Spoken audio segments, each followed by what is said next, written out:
अब हम लोग चलेंगे हमारे नेक्स्ट रूल के तरफ में, जो कि एक इंपॉर्टेंट रूल है। नेक्स्ट रूल जो हम लोग देख रहे हैं वो क्या है, ई शिफ्ट और वी शिफ्ट रूल। तो पहला ये रूल है जिसमें लड़के हमेशा कंफ्यूज रहते हैं, और एक ये रूल है आई शिफ्ट। ये दो रूल हमको यहाँ पे देखने हैं।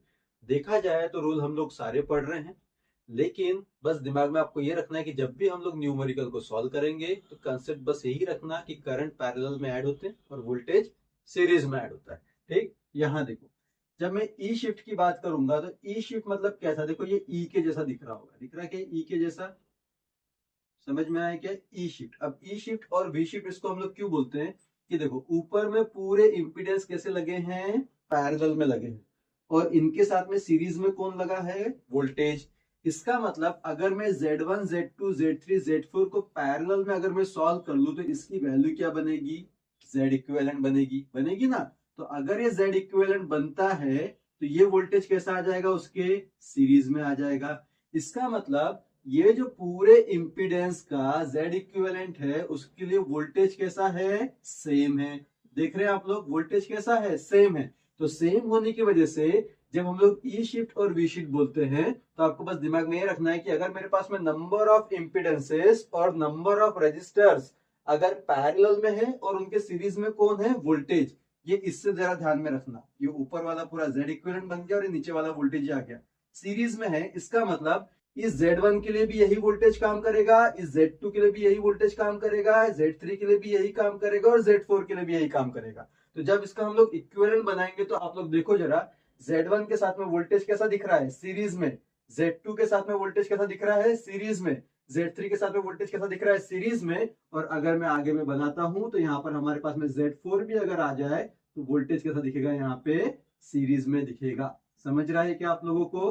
तो इसको हम लोग बोलते हैं ई शिफ्ट और वी शिफ्ट रूल। अब हम लोग आएंगे नेक्स्ट इसमें, जिसको हम लोग क्या बोलते हैं, आई शिफ्ट।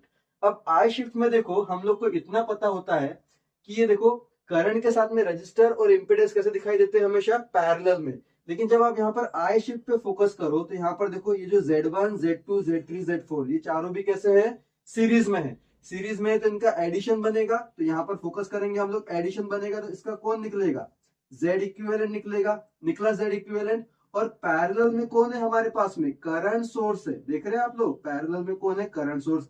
इसका मतलब ये जो Z इक्विवेलेंट है इन सब के लिए करंट कैसा हो गया, सेम हो गया। तो अब अगर इस Z इक्विवेलेंट के लिए करंट सेम है, इसका मतलब Z1 के लिए ये करंट सेम हो गया, Z2 के लिए ये करंट सेम हो गया, Z3 के लिए ये करंट सेम हो गया, Z4 के लिए करंट सेम हो गया। तो जब आप इसका इक्विवेलेंट तैयार करोगे आई शिफ्ट में तो देखो यहाँ पे I1 के लिए Z1 लगा, फिर I के लिए Z2 लगा, फिर I के लिए Z3 लगा, एंड देन फिर I के लिए Z4 लगा। मतलब कि ये जो सारे इंपिडेंसेस हैं इनके लिए I कैसा हो गया, यहाँ पर सेम हो गया। इस वजह से हमने इसको क्या कर दिए, सेम लगा दिए। समझ में आया। तो ये जो हमारा रूल था, ये रूल कौन सा था हमारे पास में, ई शिफ्ट और आई शिफ्ट। तो यहां पर हमारा सोर्स ट्रांसफॉर्मेशन के सारे रूल्स खत्म होते हैं।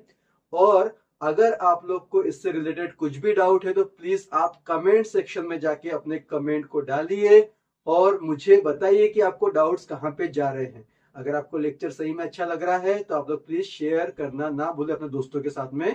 आने वाले लेक्चर्स में, आने वाले वीडियोस में हम लोग न्यूमेरिकल स्टार्ट करेंगे, तो अपनी प्रैक्टिस कॉपी रेडी रखिए। तब तक के लिए थैंक यू सो मच।